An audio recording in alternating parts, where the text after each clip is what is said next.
milyong pisong pabuya, alok ng DILG, kapalit ng impormasyon tungkol kay Pastor Apollo Quiboloy. 3 kabilang ang 2 dating pulis na suspect sa pagpatay sa pageant contestant na si Geneva Lopez at nobyong si Yitzhak Cohen, hawak na ng mga otoridad. Mayor Alice Guo at kanyang mga kapatid pinasubpina ng Senado. Senadora Nancy Binay nireklamo si Senador Alan Peter Cayetano sa Ethics Committee. Bersyon ng VFA na sa pagitan naman ng Pilipinas at Japan para paigtingin ang ugnayan pang seguridad nilagdaan na. Driver ng MPV matapos sumalpok sa nakaparadang truck. Underground tunnel nabisto sa exclusive resort sa Porac sa Pampanga na tinutuluyan umano ng incorporators at malalaking boss ng Lucky South 99. Big time oil price hike ipatutupad sa ika-4 na sunod na linggo. Gasolina lagpas 10 piso na ang itinaas mula nung umpisa ng taon. Mityan ng pananakit sa mag-asawang may-ari ng tindahan sa Abra dahil sa pagka-cash out sa e-wallet. Kwento ng Black Rider paanong magbabago sa pagpasok ng karakter ni Jack Roberto. At Kapuso Stars nakatanggap ng mga parangal sa 7th Eddies, kabilang si Marian Rivera na trending ang trailer para sa pagbibidahang pelikula na Balota. Live mula sa GMA Network Center, 20 taon nang nakatutok. 24 oras. Magandang gabi po, Luzon, Visayas at Mindanao. 10 milyong pisong pabuya ang ibibigay sa makapagtuturo sa kinaroroonan ni Pastor Apollo Quiboloy na nahaharap sa iba't ibang kaso. Tig-1 milyong piso naman ang patong sa ulo ng 5 pa niyang kapwa akusado. Kasabay niya ang paglalabas ng wanted poster sa 6 kaugnay ng kasong child and sexual abuse at qualified human trafficking. Nakatutok si June Veneracion. Dahil sa kanyang patuloy na pagtatago, naglabas na ang PNP ng wanted poster ni Kingdom of Jesus Christ founder Pastor Apollo Quiboloy. Ang reward, 10 milyong piso para sa mga kapagtuturo sa kanyang kinaroroonan. Si Quiboloy ay may warrant of arrest kaugnay ng mga kasong child and sexual abuse at qualified human trafficking. Ang pabuya ay inanunsyo ni DILG Secretary Benhur Abalos. Ang batas ay batas, ang may kasalanan mananagot. At yan ang gagawin namin, Pastor Quiboloy. Naglabas din ng wanted poster para sa 5 niyang kapwa-akusado. Meron silang tig-1 milyong pisong patong sa ulo. Ang milyon-milyong pisong pabuya ay galing daw sa mga kaibigan nila Abalos na hindi na niya pinangalanan. Meron po kaming mga kaibigan na they're so frustrated about what's happening right now at gusto makatulong. Kaya nagbigay ng reward. Matatandaang noong Hunyo, nauwi sa tensyon ang sabayang pagsisilbi ng arrest warrants kay Quiboloy at kanyang mga kasamahan sa iba't ibang lugar na pag-aari ni Quiboloy. Sa headquarters ng Kingdom of Jesus Christ sa Davao City, binomba pa ng tubig ng kanyang mga taga-suporta mga pulis na magsisilbi ng warrant. Sa intelligence information daw nila Abalos, nasa loob pa rin ng bansa si Quiboloy. Naudalang sinabi ni dating Pangulong Rodrigo Duterte na malapit na kalyado ni Quiboloy at administrator ng mga ari-arian ng KOJC na alam niya kung nasan si Quiboloy, hindi niya raw sasabihin. Alam ko kung saan si Pastor. Pero secret. Pinag-aaralan pa ng PNP kung pasok sa obstruction of justice ang sinabi ng dating Pangulo. And we're just waiting for witnesses po na ito po yung sinabi niya para mag-file po ang PNP kung talagang nagwawakan po dito sa PD 1829. May hamon naman si Abalos kay Quiboloy. May warrant, wala kang kasalanan. Sumuko ka. Sumuko ka. Mahirap ba yun? Patuloy na kinukunan ng pahayag ang kampo ni Quiboloy. Para sa GMA Integrated News, June Veneracion, nakatutok, 24 oras. Kalunos-lunos naman ang sinapit ng 2 batang magkapatid sa Pampanga na natagpo ang walang buhay sa isang kotse. Nakatutok doon live si Jasmine Gabriel Galban ng GMA Regional TV. Jasmine. Emil, patay na ng matagpuan sa loob ng kotse ang 2 bata. Dito yan sa bayan ng Santo Tomas sa probinsya ng Pampanga.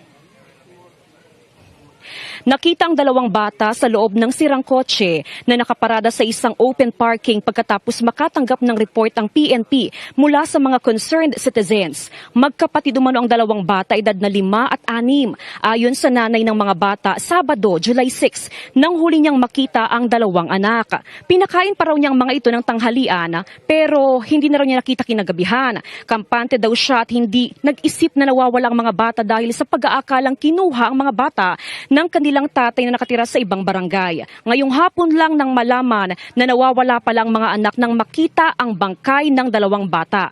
Giit naman ng tatay ng mga bata na hindi kinuha ang mga anak. Buwan pa raw ng Hunyo nang huli niyang mabisita ang kanyang 2 anak. Hindi rin daw niya kukunin ang bata o yung kanyang mga anak nang hindi ipinapaalam sa kanyang misis. Natagpuan ang mga ito sa kotse na nasa 500 meters ang layo mula sa kanilang bahay. Patuloy naman ang investigasyon na ginagawa ng PNP sa insidente. Bago sila mawala, pinakain ko muna at nawala na. Akala ko nandun sila sa tatay nila eh. Saan ko alam, napunta sila dyan. Nakita ko ako mismo, personal. Nangangamoy na po, ma'am. So, ibig sabihin na tagal na silang patay. Ito ma'am, gawin pa yung soko natin na nag-processing ng crime scene. Initial con naman namin wala naman makitang foul play.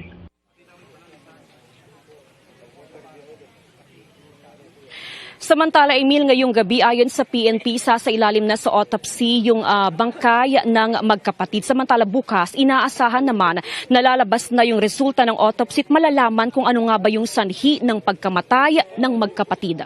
Emil? Maraming salamat, Jasmine Gabriel Galban ng GMA Regional TV. Kabilang ang 2 pulis sa 3 suspect na hawak ng mga autoridad sa pagpatay sa beauty pageant contestant at nobyo niyang Israeli sa Tarlac. Isa sa mga anggulong tinitignan sa krimen, isinanlang lupa na ayaw umanong ibigay sa magkasintahan. Nakatutok si June Veneracion. Iniharap ng PNP at ni DILG Secretary Benhur Abalos ang 2 dating pulis na ito na itinuturing ngayong suspect sa pagpatay sa beauty pageant contestant na si Geneva Lopez at kanyang Israeli boyfriend na si Yitzhak Cohen.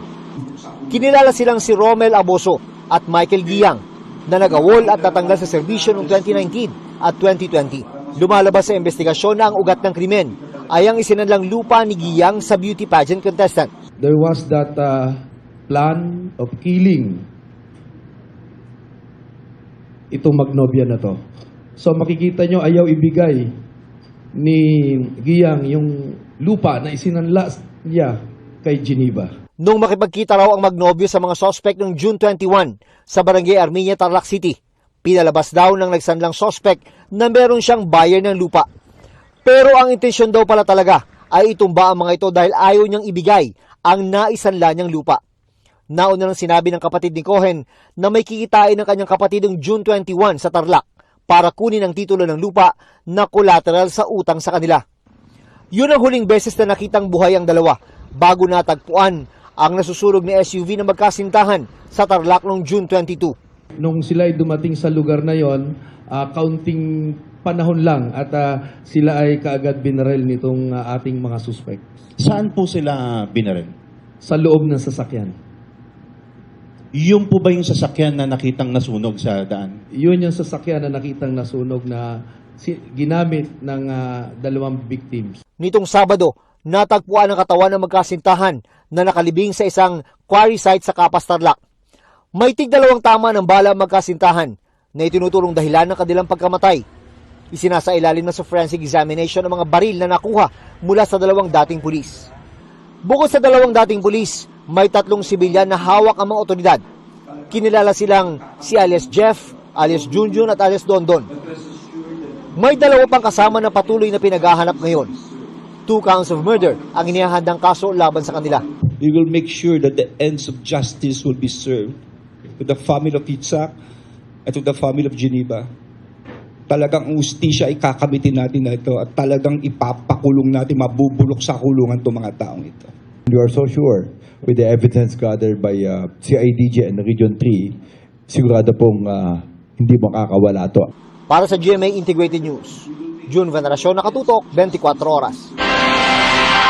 Sa gitna po ng pagluluksa, nangangamba para sa kanilang kaligtasan ang mga naulila ni Geneva Lopez. Dalawa kasi sa iniimbestigahan kaugnay ng krimen, dating mga pulis. Nakatutok si Jasmine Gabriel Galban ng GMA Regional TV. Mabait, matulungin at masayahin.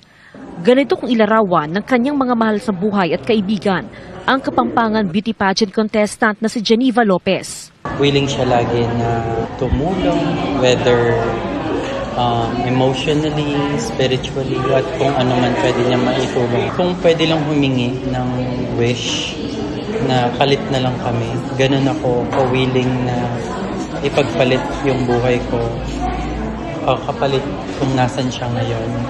Natagpo ang nakabaon ang mga labi ni Geneva kasamang Israeli boyfriend na si Yitzhak Cohen sa isang liblib na bahagi sa barangay Santa Lucia, Capas, Tarlac nitong Sabado, July 6, matapos ang mahigit 2 linggong paghahanap sa kanila. Sa inilabas na pahayag ng pamilya Lopez, nagpasalamat sila sa mga tumulong at nagbuhos ng oras para mahanap ang kanilang kaanak. Humihingi rin sila ng privacy habang nagdadalamhati at para sulitin ang huling sandali kasama ang kanilang mayapang kaanak. Ayon naman sa legal counsel ng pamilya Lopez, natatakot ang mga naiwang kaanak ni Geneva matapos mapabilang sa persons of interest ang 2 dating pulis. Nung unang nalaman nila na yung isa or 2 na persons in interest ay dating mga pulis, meron na pong takot eh. Hindi mawawala yung agam sa kanila, siyempre yung takot. Base sa resulta ng autopsy na isinagawa sa bangkay ng magkasintahan, lumalabas na may tig 2 tama ng bala ng baril ang mga biktima. Nakikiusap po kami sa PNP at NBI kung pwede po kaming mabigyan ng mga details at documents, mga evidence that we could use to file the case. Yun na lang pong kulang namin. Mula sa GMA Regional TV at GMA Integrated News, Jasmine Gabriel Galban, Nakatutok 24 Oras. Ipinasabina na ng Senado si Bamban Mayor Alice Guo para harapin ang mga aligasyong isinasangkot sa kanya. Pero sabi ng kampo ng alkalde, posibleng hindi makadalo si Guo dahil sa tromang inabot umano nito sa mga nagdaang pagdinig. Nakatutok si Sandra Aguinaldo. Ngayong umaga lang daw nakausap ng kanyang abogado si Alice Guo. Pero sabi ni Attorney Stephen David, malamang hindi ito makakadalo sa pagdinig ng Senado sa Miyerkules. Kaugnay sa Pogo, may trauma umano ang alkalde mula sa ilang nagdaang pagdinig. Nung kausap ko siya, sabi niya, mukhang hindi niya kaya dahil sa mga trauma na nararanasan niya. Bantakin mo naman sa dami ng mga binabato aligasyon sa kanya. Tapos, tinitigawan pa siya doon. Yung stress level niya masyado na mataas. Nauna nang sinabi ni na Senador Risa Ontiveros at Sherwin Gatchalian na kung hindi mag-a-attend si Guo, maaari itong i-contempt at ipaaresto ng Senado.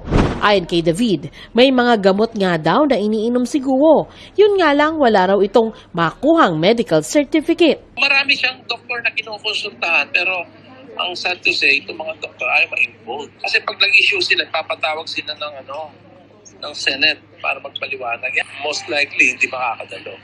Nasaan na nga ba si Guo? Sa ulat ng Office of the Senate Sergeant-at-Arms na itinalagang mag-serve ng sapina kay Guo, nalaman daw nila mula sa tauhan ng farm nito sa Tarlac na ilang linggo nang hindi nagpupunta doon ang mayora. Sa ulat na may petsang July 4, sinabing hindi na iserve ang sapina sa mayor, mga kapatid at magulang nito sa farm. Pero nag-iwan daw sila ng kopya sakaling bumisita doon si Guo. Pumunta rin daw ang mga tauhan ng Sergeant-at-Arms sa munisipyo ng Banban para kausapin ang personal assistant ni Guo pero tumanggi raw ito na tanggapin ang sapina. Nag-iwan na rin daw sila ng kopya ng sapina roon. Tinanggap naman daw ng abogado ni Guo ang sapina pero nilinaw na tanging si Guo lang ang kliyente nila. Sabi ni Attorney David, hihintayin nila ang mga kasong isasampa sa korte laban kay Guo. Reaksyon ni Senadora Riza Ontiveros, dapat iniisip muna ng alkalde ang kahinatnan ng umunoy pagsisinungaling at panloloko nito sa Senado. Hindi lang naman daw si Guo ang traumatized, kundi ang mga human trafficking victims, mga dayuhan at Pilipinong pilit daw na pinagtrabaho sa Pogo Scam Compound.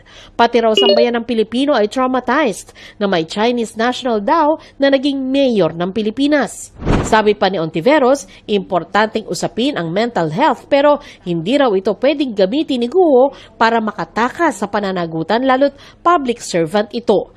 Hinimok niya itong dumalo sa pagdinig dahil ang pagsasabi raw ng totoo ang magbibigay sa kanya ng peace of mind. Inutusan naman ni COMELEC Chairman George Erwin Garcia ang COMELEC Legal Department na bumuo ng fact-finding committee para imbestigahan kung naging tapat si Mayor Guo nung mag-file ito ng Certificate of Candidacy para sa 2022 elections.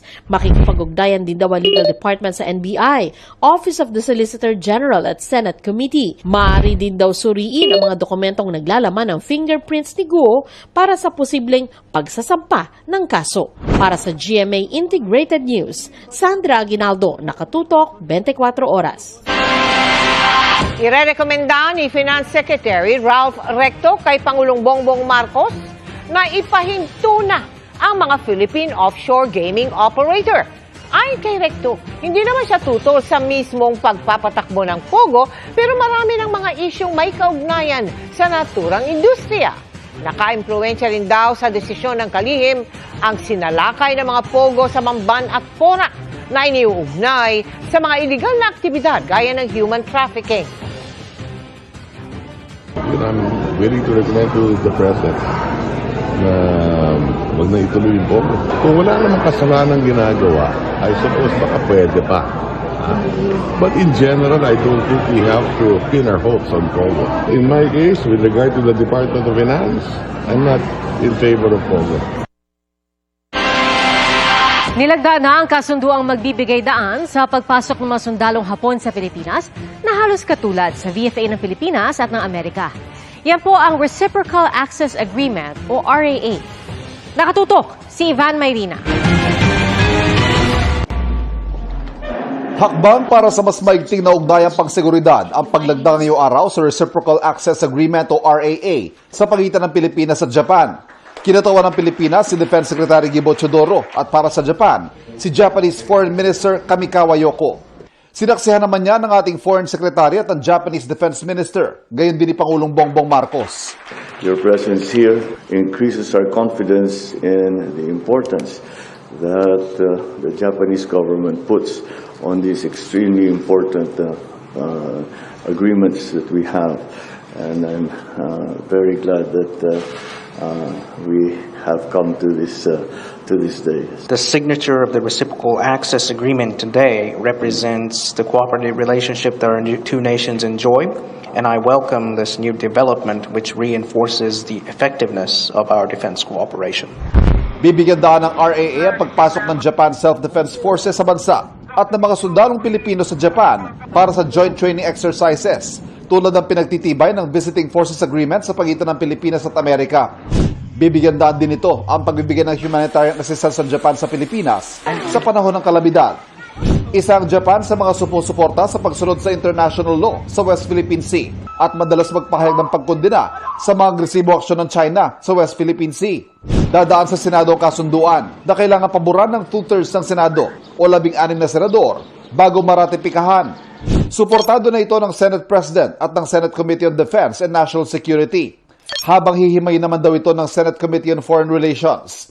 Habang ang Minority Leader, sinabing mga kasunduan pang ekonomiya, imbes sa pang-militar, ang dapat pinapasok ng gobyerno.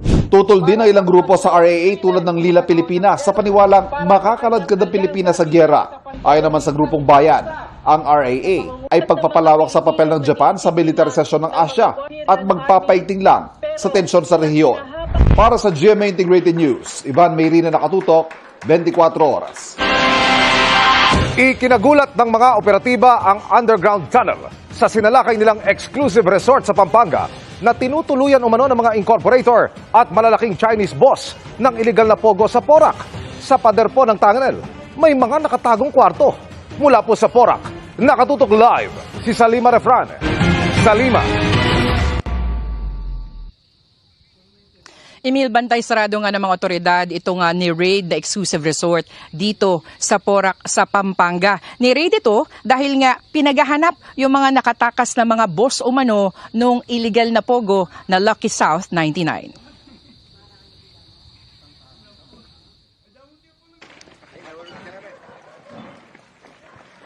Sa bisa ng search warrant, sinalakay ng Pampanga Police ang exclusive resort na ito sa Porac, Pampanga, Sabado ng umaga. Ang 2 hektaryang property, tinutuluyan raw na incorporators at Chinese big bosses ng Lucky South 99. Ang illegal na pogo na ni-raid ng mga otoridad dahil pugad umano ng iba't ibang scam, kidnapping, illegal detention, torture, human trafficking at sex trafficking. Hinahanap pa rin ho natin yung mga sinasabi nila mga Chinese na nakatakas, yung mga boss na wala pa. At purpose nga baka sa human trafficking na meron pa tayong makuha doon. Gawa sa dekalidad ng mga material ang mga struktura na may mga hardin, bukod pa sa man-made lagoon. Bukod sa parking, meron ding helipad sa compound. Sa loob ng villas naman, may mga mamahaling gamit at muebles. Sariling KTV at game room. Mataas ang seguridad sa lugar na napaliligiran ng mga CCTV at mga aso. Bagsakan ng mga bosses siguro. Kasi talagang mga for VIP lahat yung setup. Different rooms. So kung titingnan mo talagang siguro para sa mga VIP lang talaga yung pumapasok doon. Then they have helipad. So talagang maganda yung lugar. Pero lalong kinagulat ng mga otoridad ang underground tunnel na nagkukonekta sa villa sa pavilion sa gitna naman ng lagoon. Sa kahabaan ng tunnel, may mga lihim na kwartong nakatago pala sa mga pader. Parang ganito rin yung nakita natin na tunnel dun sa ilalim ng mga villa sa Pogo, dun sa Bambantarlac. Ang pagkakaiba lang nito, meron itong mga secret room. Itong kwartong to, bago ka makapasok, kailangan itutulak mo pa tong cabinet. At dito sa loob, medyo kompleto na yung gamit, kulang na lang kama. May cabinet, may aircon, at kung gugustuhin mo, pwede ka ritong magtago. Ang tila maliit na garahe naman, daanan pala papunta sa indoor firing range. Ang Presidential Anti-Organized Crime Commission o PAOK at SOCO kinolekta ang mga slugs at casings na nasa lugar para isailalim sa ballistics exam.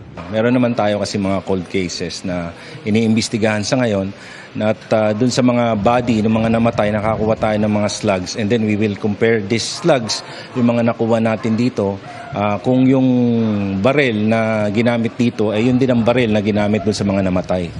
Walang permit ang firing range mula sa PNP, habang wala ring building permit ang ilang struktura.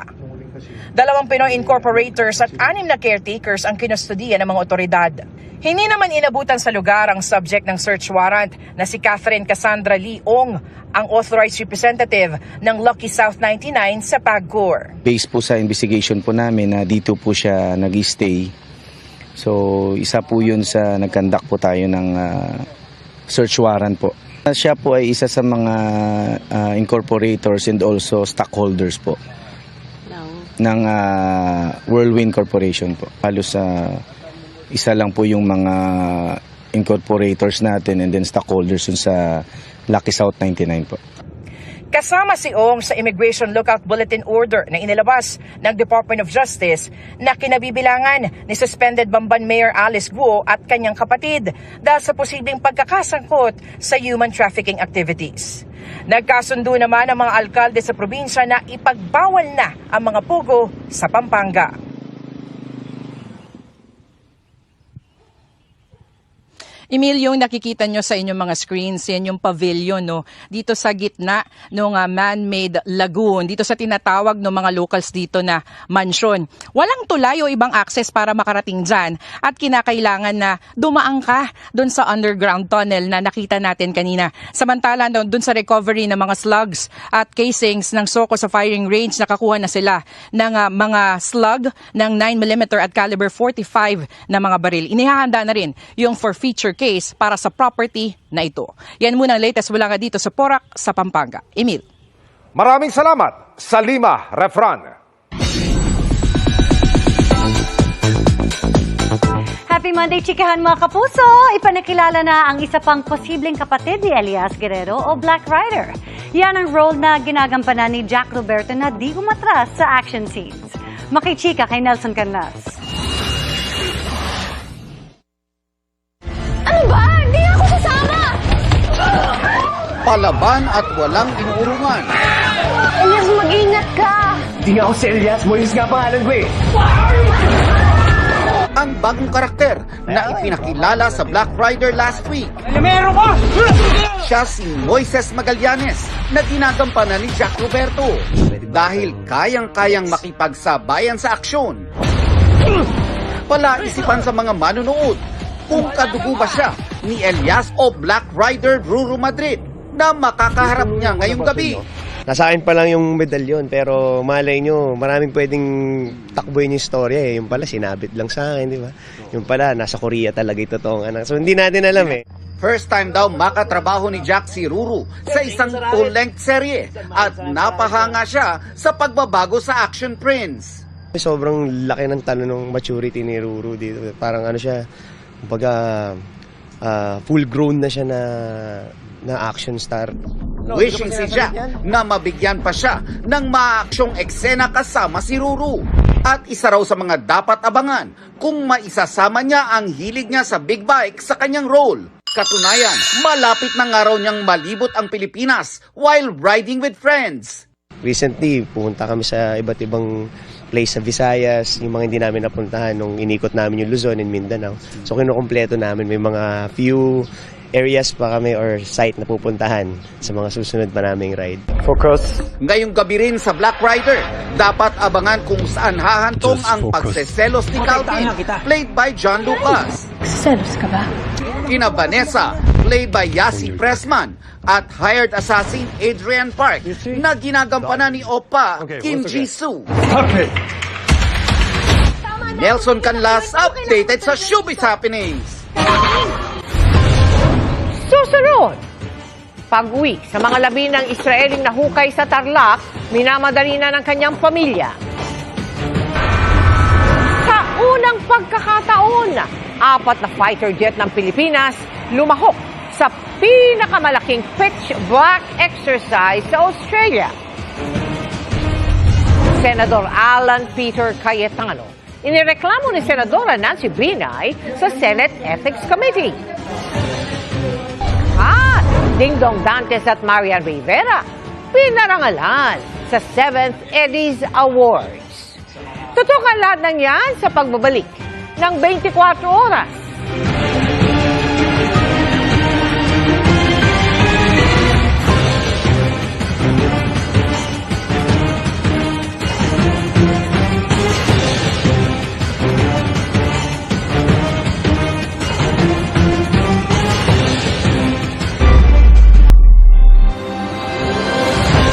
Minamadali na ng pamilya ang pag-uwi sa labi ng Israeling si Yitzhak Cohen na natagpo ang patay kasama ang nobyang beauty pageant contestant sa Tarlac.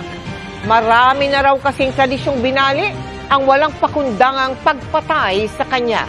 Mula sa Tarlac, nakatutok live si Oscar Oida. Oscar? Yes, Mel, inihahanda na nga ang bangkay ng Israeli national na si Yitzhak Cohen. Umaasa ang kanyang kapatid na sa linggong ito, maiuuwi na siya sa kanilang bansa. Inabutan ko rito sa Lotus Funeral Home sa Tarlac, si Yaniv, habang inaasikaso ang paglipat ng labi ng kapatid na si Yitzhak Cohen patungong Pasay. Mahirap, lalo't labis umano silang nasasaktan ng kanilang pamilya sa sinapit ng kapatid.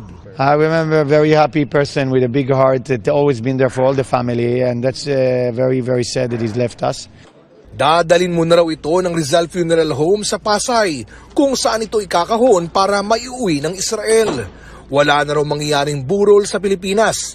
Pag naayos na mga dokumento, ibabiyahe na ito. So we have to do it in 2 or 3 days. We have to finish everything. We've been authorized always by the embassy to help the Israel na tao na Every now and then, pag may Israel na namamatay, we have to accommodate them. Yeah. Marami ng tradisyong binali ang walang respetong pagdispatcha sa labi. Kaya nag-ahabol ngayon si Yaniv. In the Jewish religion, when somebody died, you need to bring him he's the same in the same night or in the same morning. You need to be buried as fast as possible. You can be back basically into the earth and become part of earth. This is the normal tradition. My brother, unfortunately, was killed and put in the earth, and now we took him out again as fast as possible to put him back again. This is the Jewish religion, the tradition. Nang tanungin kung may mensahe siya sa mga nasa likod ng pagpaslang sa kanyang kapatid. I have no message for them until we don't know exactly who they are. We're waiting for answer. We're waiting to know what exactly happened. Umaasa naman daw siya na hindi titigil ang ating mga law enforcer hanggat di nabibigyan ng hustisya ang pagkamatay ni Yitzhak. Thank you very much for all the help that you help us from all the law enforcement and also from the diplomatic part of the Philippines, the governor of Pampanga, the governor of Tarlac, and of course my embassy that is friends with all these diplomatic people to discover my brother in Geneva. Samantala, Mel, kanina binalikan ng GMA Integrated News ang masukal na lugar kung saan nahukay sina Geneva Lopez at Yitzhak Cohen sa may barangay Santa Lucia sa Capas, Tarlac. Patuloy na nakukurdunan ang lugar at binabantayan ng Capas Police. Ayon sa mga pulis, hindi pa rin daw tapos ang pagproseso sa lugar. Mel? Maraming salamat sa iyo, Oscar Oida. Sa unang pagkakataon, nagpadala ng fighter jets ng Pilipinas sa Pitch Black 2024 multilateral exercises sa Australia. At live mula sa Darwin, Australia, nakatutok si Chino Gaston. Chino? Pia, nagsisidatingan na ang mga aircraft at mga fighter jets mula sa 21 mga bansang magiging kalahok sa Pitch Black 2024 exercises dito sa Darwin, Australia. Kabilang na yung mga FA-50 fighter jets ng ating bansa. Ito'y para pagpapaigting ng kakayahang i-depensa ang ating territorial airspace at hindi raw bilang paghahanda laban sa anumang bansa. Mga pinakabagong fighter jets mula UK, Italy, Germany, South Korea, US, at marami pang ibang bansa masabak sa Pitch Black 2024 multilateral exercises sa Darwin, Australia. Kung dati, puro observer lang ang pinapadala ng Pilipinas, ngayon 4 na FA-50 fighter jets at halos 200 support personnel at piloto ang pinadala ng ating bansa. Isa sa pangunahing training na gagawin ang interdiction flights o pagsalubong sa mga unidentified aircraft na papasok sa airspace ng bansa. Sasabak din sa night flying exercise ang mga piloto. These are more of like yung counter-air at saka yung air interdiction na type of exercise. So lahat dito ay has something to do sa pagpaprotektan. Ayon sa Royal Australian Air Force, 21 bansa ang nagpadala ng mga aircraft ngayong taon. Marami sa mga kalahok sumusuporta sa Pilipinas sa pag-iit nito ng karapatan sa West Philippine Sea laban sa China, gaya ng US, Japan, UK, Australia, France at Canada. Pero paglilinaw ng Air Force, walang kinalaman ang pagsasanay sa namumuong tensyon sa pagitan ng Pilipinas at China sa West Philippine Sea. Sa mga nangyayari ngayong issue o concern, lalo na sa ating rehiyon, ito ay hindi directly involved doon sa issue na ito. Dahil wala pa man iyon, matagal na tayong lumalahok sa mga ganitong exercise. Nagkataon lamang na ngayong taon na ito o iterasyon ng Pitch Black 2024, naglayo na tayo na sumali, nakasama ang ating mga eroplano.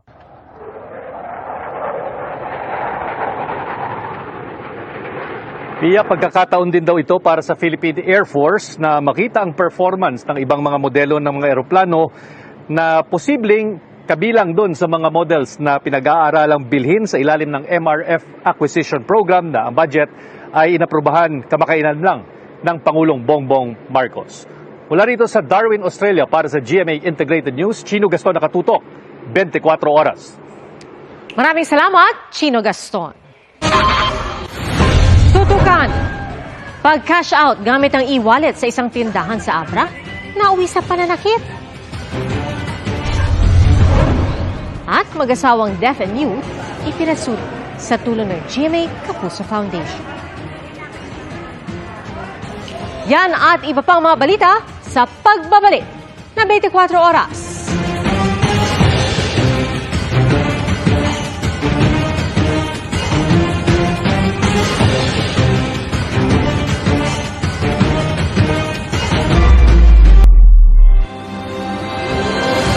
Sa Maynila, dead on the spot ang driver ng isang sasakyan matapos itong sumalpok sa nakaparadang truck sa kalsada. Nahuli kam ang aksidente sa pagtutok ni Rafi Tima. Nakatigil ang trailer truck na ito sa Mel Lopez Boulevard malapit sa kanto ng Moriones Street sa Tondo, Maynila, bandang alas 8:30 kaninang umaga. Maya-maya, isang mabilis na MPV ang dumating at dumire-diretso sa likurang bahagi ng trailer. Tinitignan natin kung nakatulog yung driver o lasing ba ito, pero malalaman lamang natin yun pag lumabas na yung resulta ng autopsy. Sa lakas ng impact, dead on the spot ang driver na nag-iisang sakay ng MPV. Pahirapan ang ginawang retrieval operation dahil pumailalim ang unang bahagi ng sasakyan sa truck. Sa nakuha nating impormasyon dun sa hepe ng investigation section, nandun yung truck para kumuha sila ng gate pass para makapasok dito sa port area natin dito sa Maynila. Agad din nila sa traffic sector ang naaksidenteng MPV. Dumating din ang ilang kaanak ng nasawing driver bagamat tumanggi sila magpakuha sa kamera. Ang driver naman ng truck, nasa kustodya na ng MPD traffic sector at tumanggi rin magsalita sa harap ng kamera. Pero sabi niya sa pulisya, nagulat na lang siya na may sumalpok sa kanyang likuran, gayong lahat nakaiwas naman daw sa kanya. Maaaring issue siya ng ticket dito ng OBR dahil nga doon sa obstruction, dahil bakit siya nakaparada doon sa may kalsada, which is hindi naman yun talaga ay intended para paradahan. At tinitignan yun. Para sa GMA Integrated News, Rafi Tima, nakatutok, 24 oras. Pila na po ang humahabol magpagas sa ilang gas station bago ang taas presyo sa langis bukas. Aabot na po sa mahigit 10 piso ang iminahal ng gasolina simula noong Enero. Nakatutok si Darlene Kai. Hapon pa lang pero may pila na ng mga sasakyan sa isang gasolinahan sa Fairview, Quezon City. Maya't maya ang dating ng mga motoristang naghahabol makapagpagas bago humaba ang pila. Bukas kasi epektibo ang panibago na namang big-time oil price hike. 1 peso and 60 centavos ang itataas sa kada litro ng gasolina. 65 centavos naman ang dagdag per liter sa diesel, habang 60 centavos naman sa kada litro ng kerosene. Ayaw na tuloy magkotse ni John Ver. Baka magmotor na lang po. Commute na lang po, makatipid. Kasi mahal talaga ng gas. Ramdam ang dagok sa mga tsuper. Mahirap pa sa amin. Peranggot ang kinikita namin. Sa taas pa yung mga langis, diesel. Sa taya ni John, 300 hanggang 500 piso ang mawawala sa kita niya araw-araw dahil sa dagdag singil. Sobrang bigat po ng hanap buhay. Wala akong magagawa Dito po ang hanap buhay namin. Instead na bibili kami ng 2 kilong bigas ngayong araw, bibili na lang ako ng 1 kilo. Base sa monitoring ng Department of Energy o DOE sa mga gasolinahan sa Metro Manila, 56 pesos and 25 centavos hanggang 77 pesos and 5 centavos ang kada litro ng gasolina. Naglalaro sa 52 pesos hanggang 82 pesos and 35 centavos ang kada litro ng diesel. Ayon sa DOE, mas mataas ang presyo ng mga produktong petrolyo sa international market dahil sa mga tensyon sa iba't ibang bahagi ng mundo at sa mas mababang pandaigdigang supply ng langis. And then, nakaraang linggo din po, nagkaroon din po ng balita na merong pong magpo-fall na hurricane, particularly yung Beryl Hurricane sa northeast ng Mexico or southeast ng Texas.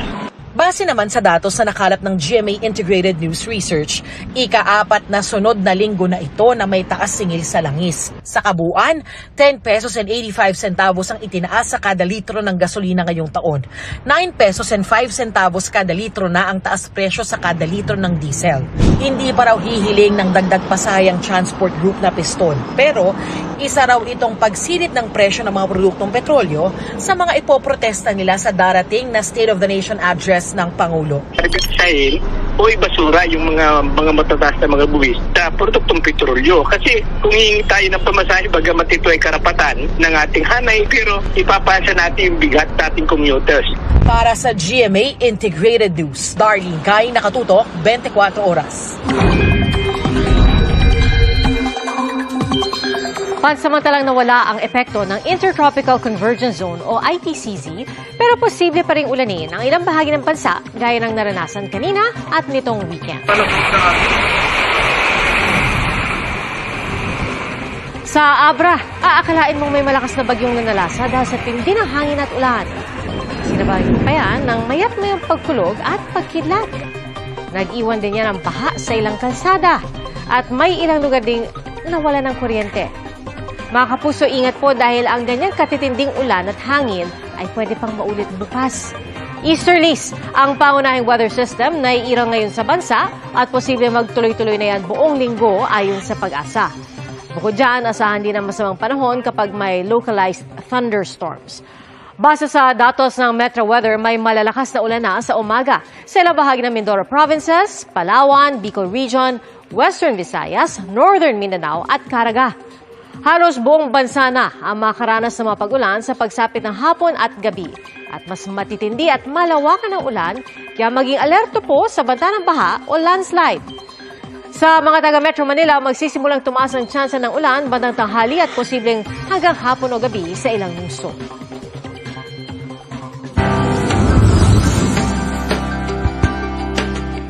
Hindi man marinig ang kanyang tinig, naghuhumayaw naman sa tatag at pagmamahal ang isang amang may kapansanan mula Tayabas sa Quezon. Kaya sa papalapit na National Disability Prevention and Rehabilitation Week, sinuklian ng GMA Kapuso Foundation ang kanyang kasipagan para maitaguyod ang kanyang pamilya.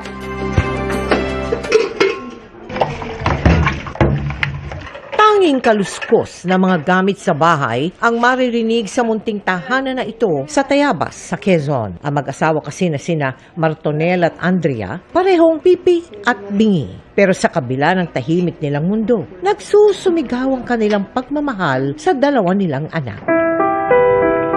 Sa kabila ng kapansanan, nagsusumikap si Martonel na magtrabaho bilang isang garbage collector. Gusto ko silang masuportahan para makabili sila ng pagkain at mga gusto nilang bagay para paglaki nila. Normal at maayos na nakakapagsalita ang panganay nilang anak at sa kagustuhang maunawaan ang mga magulang. Nag-aral siya ng sign language sa tulong ng kanyang ama.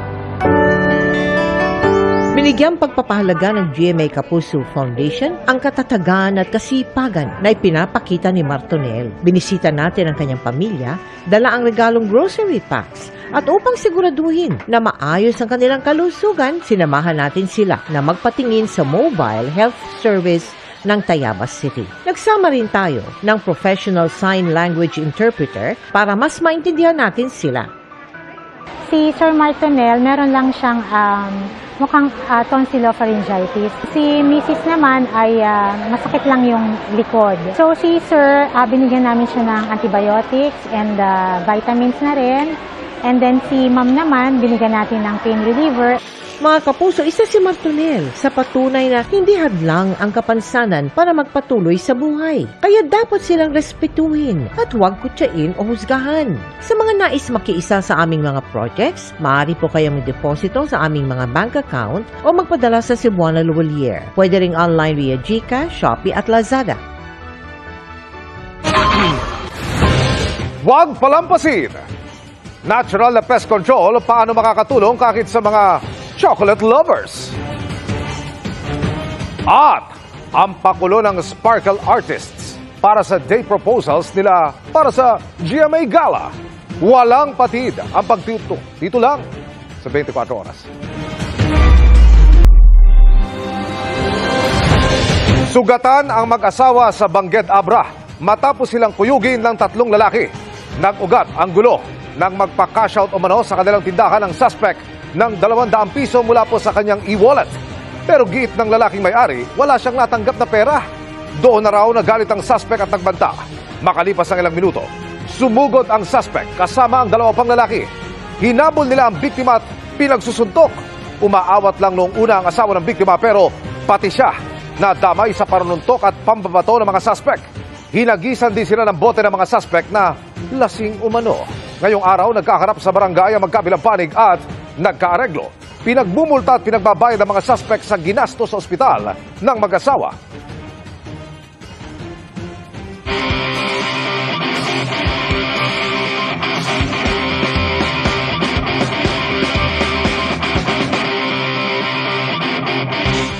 Malakas ang demand sa kakao at chocolate products worldwide at malaki ang potensyal ng Pilipinas para dyan. Pero mababaliwala ang pagod ng kakao farmers natin kung mauunahan sila ng peste. Kaya to the rescue ang isang natural pest control na gawang Pinoy. Tara, let's change the game. Pagdating sa panghimagas, sino ba namang hihindi sa tsokolate? Kaya naman malaki ang demand at mataas ang market value ng kakao in the world. Ang Pilipinas bilang tropical country, perfect magpatubo ng kakao. Maganda yung klima, maganda rin yung lupa. Ang kaso lang, pag umatake na ang peste. Kaya para matulungan ang mga magsasaka natin at maprotektahan ang kakao mula sa mga peste, nabuo ang first ever bio-based pest control sa bansa, ang BioCoat Z. Pioneered by Dr. Divina Amalin and her team sa De La Salle University Biological Control Research Unit.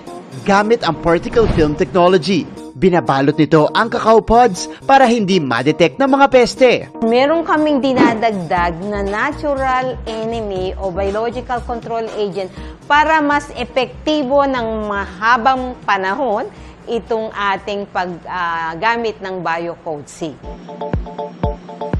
With her background in particle film technology sa Florida, USA, in-apply ito ni Dr. Divina sa cacao crops dito sa bansa, gamit ang locally sourced materials. Ito muna tayo, let's focus here in our fungi. Isa-slice ko siya, maliit lang. Gamitin naman natin itong corn grits. After po nito, ilalagay natin sa growth chamber. Pagkalipas ng 14 days, pwede na ito ihalo kasama ng zeolite sa pressure spray para magamit bilang pest control. Nakakatulong din ito bilang extra layer ng proteksyon sa temperatura. At siyempre, bawas pagod pa sa mga magsasaka. Gumagamit ating mga farmers ng plastic to cover each pads. Isa-isahin mo ba naman ibalot, no? Another thing is we are not really sure if yung plastic ay degradable. There's no harm on this kasi zeolite is a food-based material, okay? Hindi siya harmful sa environment, hindi siya harmful sa tao.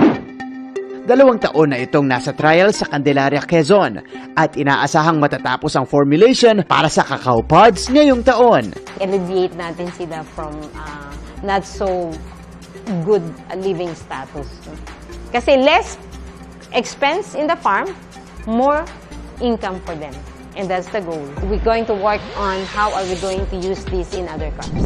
There you have it mga kapuso, a certified game changer in the agricultural sector. An innovation that would benefit our farmers and hopefully makatulong sa paglago ng cacao industry. Para sa GMA Integrated News, ako si Martin Javier. Changing the game!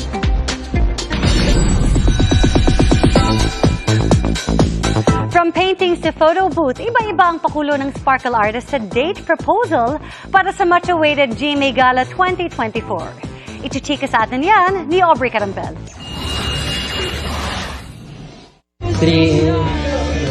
Kilig ang gala proposal video ng Sparkle teens na sina Marco Masa at Ashley Sarmiento. Hello. Basahin mo na ako. Will be my reality. Sinurprise ni Marco ang kanyang Black Rider co-star habang nasa isang painting session.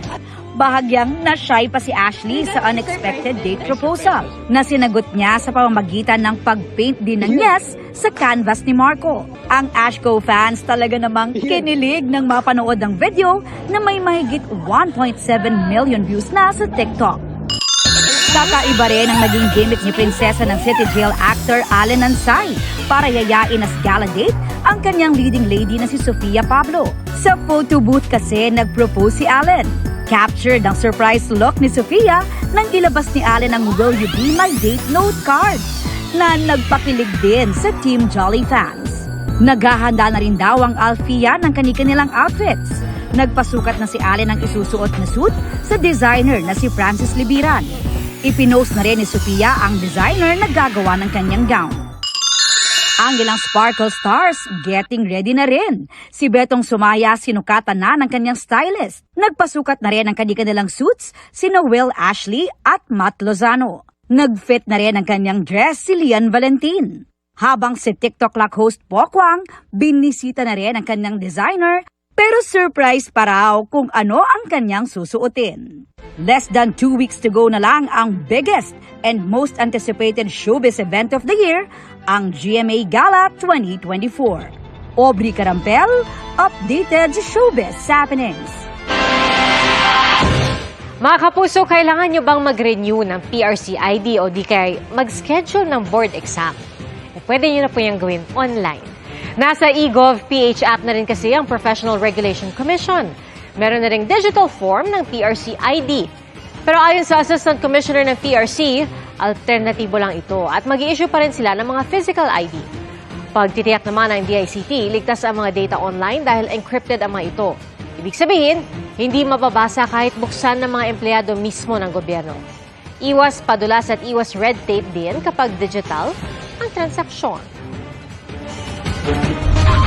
Up next, teaser ng upcoming film ni Marian Rivera na Balota, milyon-milyon na ang views online. Non-stop ang pagtutok dito lang sa 24 oras. Kasunod ng sagutan sa pagdinig sa lumobong budget na ipinatatayong new Senate building, naghain ng ethics complaint si Senadora Nancy Binay laban kay Senador Alan Peter Cayetano.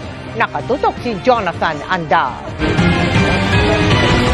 Lourdes ang pangalan mo, hindi Marites. Kabuang Kanaday. Ang mga patutsyadang ito ni Senador Alan Peter Cayetano ang basihan ni Senadora Nancy Binay ng paghahain ng reklamo sa Senate Ethics Committee laban kay Cayetano. Ayon kay Binay, nilabag ni Cayetano ang Sections 93 at 94 ng Senate Rules na ipinagbabawal ang unparliamentary acts and language. Lumabag din daw si Cayetano sa Code of Professional Responsibility and Accountability, Magna Carta for Women, Abuse of Rights, Slander, at Conduct Unbecoming of a Public Officer. Nagugat ang alitan ng dalawa ng magkasagutan sa pagdinig ng Senate Committee on Accounts sa kanukastyong gastos sa pagpapatayo ng new Senate building sa Taguig.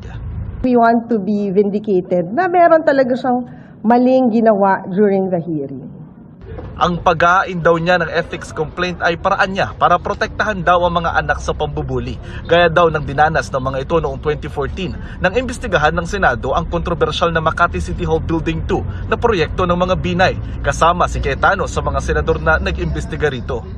Ayoko na pag bumalik sila sa eskwelahan, may magsasabi sa kanila na yung nanay mo pala sira ulo kasi tinawag ni Senator Cayetano na buang. So this is not just about me as a senator, this is also about me as a mother na alam ko, wait, naiyak ako kasi alam ko yung pinagdaanan ng mga bata. Hindi ako papayag na mauulit muli yung ganong pinagdaanan nila kasi siguro ang hirap ma-explain kung hindi mo pa nararamdaman maging isang magulang. Matatandaang nauwi ito sa pagsasampa ng kaso ng Ombudsman sa Sandigan Bayan noong 2016 laban kina dating Vice President Jejomar Binay, dating Makati City Mayor Junjun Binay at Efren Canlas ng Hillmarks Construction Corporation na siyang kontraktor ng proyekto at mahigit 20 ibang opisyal at empleyado ng Makati City Hall. Ang kaso ay kaugnay sa umano'y overpriced na proyektong umabot sa 2.2 billion pesos. Nakabinbin pa rin ang kasong ito sa Sandigan Bayan hanggang ngayon. Ngayon, sa investigasyon naman sa new Senate building, nagtutuos sina Binay at Cayetano ang pinagtatalunan kung saan galing ang mahigit 23 billion pesos na halaga ng new Senate building na sinabi ni Senate President Cheese Escudero. Ang gate ni Binay, base sa tala ng DPWH na siyang nangangasiwa sa proyekto, nasa 21.7 billion pesos ang budget para sa new Senate building. Pero sabi ni Cayetano, kapag isinama ang halaga ng pagbili sa lupa, aabot ito sa 23.3 billion pesos. Gate ni Binay, hindi dapat isama ang gasto sa lupa dahil hindi naman daw ito sakop sa pondo ng DPWH.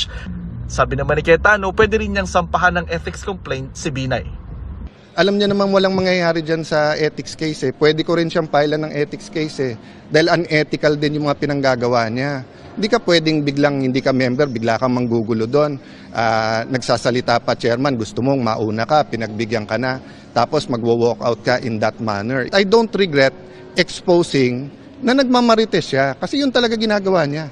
Ikot ng ikot, sa interview sinasabi na mali yung numbers, wala. Sa Miyerkules ang susunod na pagdinig, imbitado pa rin daw si Senator Binay, sabi ni Cayetano. Sabi naman ni Binay, dadalo siya ulit. Para sa GMA Integrated News, Jonathan Andal, nakatutok, 24 oras. Kasama ang ilang detalye ng Reciprocal Access Agreement o RAA ng Pilipinas at Japan sa mga tinalakay sa ginanap na 2+2 ministerial meeting sa bansa. Tinutukan yan live ni JP Soriano. JP. At Emil, mga kapuso, matapos nga ang makasaysayang 2+2 ministerial meeting na yan, ay sinabi ng gobyerno ng Pilipinas na sa pinakamataas na antas na ang defense cooperation ng dalawang bansa. Sa gitna po ito ng patuloy na agresibong aksyon ng China sa mga Pilipino sa West Philippine Sea.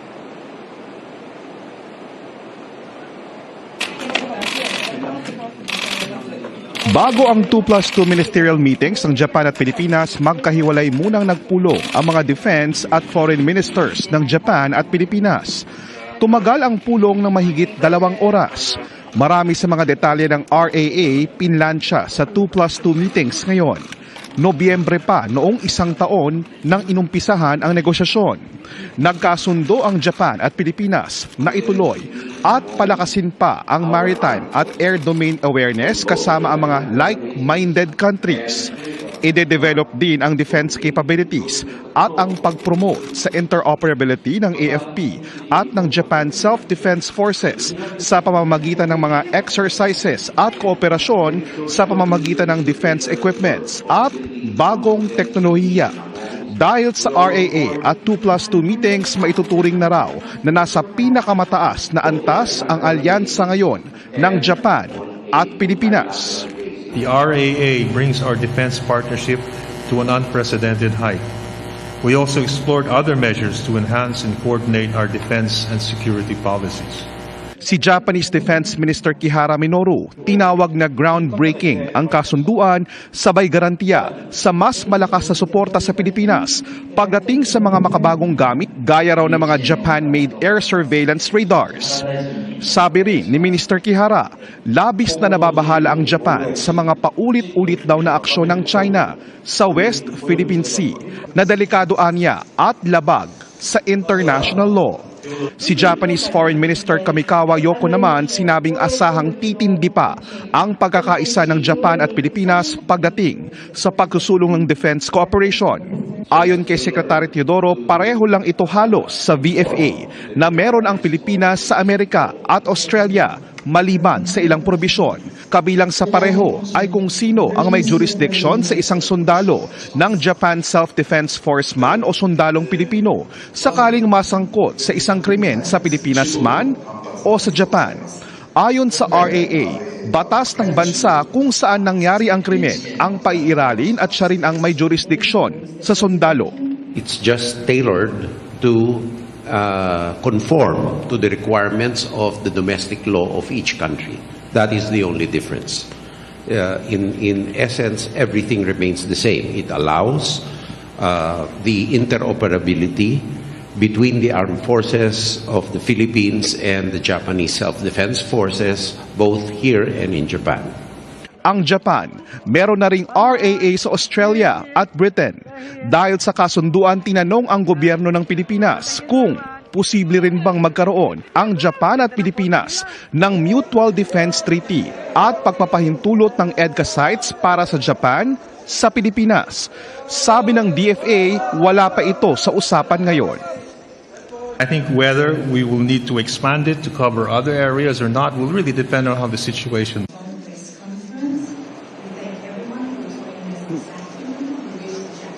At Emil, mga kapuso, kabilang nga po sa mga napagkasunduan sa meeting na yan ay ang pangako ng Japan ng agarang pag-deliver ng 5 malalaking Coast Guard ship sa Pilipinas na galing Japan na bahagi po ng tinatawag na ODA.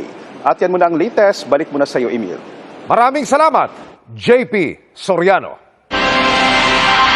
Dagdag tulong para sa mga benepisyaryo ng 4Ps ang kasunduang pinirmahan ng DSWD at SSS. Yan po ang Alcansya Program.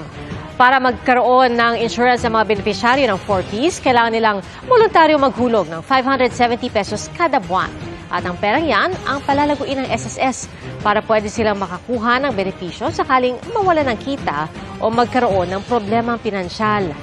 Magkakaroon din sila ng pensyon oras na magretiro at makatapos sa 4Ps program. Pinag-aaralan pa raw ng SSS kung pwede pang babaan ng kontribusyon at sakaling magdesisyon ng 4Ps member na sumali sa programa, hindi raw ibabawas sa kanilang ayudang ibabayad sa Alcansya Program. 2 ang nasa kritikal na kondisyon matapos tamaan ng pagsabog sa ikinasang fireworks disposal sa Zamboanga City. Bandang alas 5 ng hapon kanina nang bulabugin ang mga residente ng malakas na pagsabog na lumikapaw umano ng pagyanig at makapal na usok. May nasirang bahay, simbahan at iba pang pasilidad na malapit sa isang military firing range sa Barangay Kabatangan. Sa ngayon, 12 ang napaulat na sugatan. Sa isang post ng Zamboanga City Police Office, kahapon ang nakatakdang fireworks disposal pero iniurong ito ngayong araw. Galing ang mga paputok sa naunang pagsabog noong June 29 sa isang bodega sa Barangay Tetuan kung saan 5 ang nasawi. Nirerespeto raw ng Kingdom of Jesus Christ ang pag-aalok ng pabuya sa makapagtuturo sa kanilang founder na si Pastor Apollo Kibuloy at iba pa nilang leader. Pero pinuna pa raw nila ang hakbang na inuna pa raw ng gobyerno kaysa aksyonan ang inihain na motion for reconsideration ng pastor sa Justice Department. Ginagamit umano ng administrasyon ang hindi makatarungang akusasyon kay Kibuloy para iligis ang publiko sa mas malaki pang issue na kinakaharap ng bansa.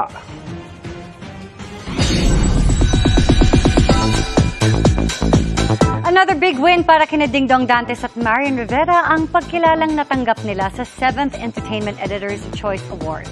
Kasabay niya ng pag-ulan ng papuri, excitement at million of views sa teaser ng bagong pelikula ni Marian. Makichika kay Aubrey Carampel. Please welcome our box office heroes, Ding Dong Dantes and Marian Rivera. Pinarangalan bilang box office heroes sa the 7th Eddies o Entertainment Editor's Choice Awards sina Kapuso Primetime King and Queen Ding Dong Dantes at Marian Rivera para sa highest grossing film of all time na Rewind. Lahat ng to'y nangyari kasama ko aking mahal sa buhay, ang aking misis. Kaya very, very memorable po.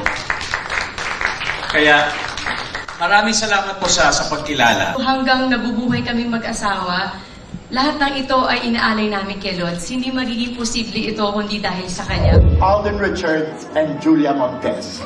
Box Office Heroes Awardees din sina Asia's multimedia star Alden Richards at Julia Montes for the blockbuster movie 5 Breakups and a Romance. Na collaboration ng Cornerstone Studios, Myriad Entertainment at GMA Pictures. Hindi nakarating si Alden sa awards night dahil sa prior commitment. Pero present naman si Julia para tanggapin ang award na wagiring Best Actress. Hindi siya magiging the same kung hindi si Alden ang kasama ko, kung hindi si Direk Irene ang nagsulat at ang nagdirect. It's because of them also. So, it's a very wonderful experience. Best Supporting Actress naman si Gladys Reyes para sa pelikulang Apan. Binigyang pagkilala rin ng Eddies ang ilang veteran stars as icon awardees. Samantala, muling mapapanood sa big screen si Marian para sa 2024 Cinemalaya film na Balota na official entry ng GMA Pictures at GMA Entertainment Group. Ang 15-second teaser na may mahigit 2 million views na sa X, pinag-uusapan dahil sa deglamorized look ni Marian. Marami rin ang naiintriga, lalo pat pag-amin ni Yanyan, legit ang kanyang pagkakaroon ng pasa at sugat. Very proud naman si Dong Cayenne. Doon pa lang sa mga picture na pinakita niya at saka sa short clips, alam kong magiging kakaibang Marian talaga. Ang mas mahalaga sa akin, yung feeling kasi niya na kinikwento niya sa akin tuwing umuwi siya. And as an artist, parati yung sinasabi that she feels very fulfilled. Wala talaga akong bukang bibig. Napaka-excited ako na ma-share ito sa inyo. At sabi ko nga, after kong magawa yung pelikula yun, yung pakiramdam ko na buong-buo yung pagkatao ko bilang artista. Ipalalabas ang pelikula sa Cinemalaya Film Festival sa August na nataon daw sa kanilang birthday month. Aubrey Carampel, updated sa showbiz happenings. At yan ang mga buwan naman akong chika this Monday night. Ako po si Iya Arellano. Miss Mel, Miss Pia, Emil. Salamat sa iyo, Pia. Salamat, Iya. Yan ang mga Iya pala. Ganun na. Thank you, Salamat Tita. din sa iyo, Pia. At yan ang mga balita ngayong Lunes. Ako po si Mel Tiangco. Ako po si Pia Arcangel para sa mas malaking misyon. Para sa mas malawak na paglilingkod sa bayan, ako po si Emil Sumangil. Mula sa GMA Integrated News, ang News Authority ng Pilipino. Nakatuto kami 24 oras.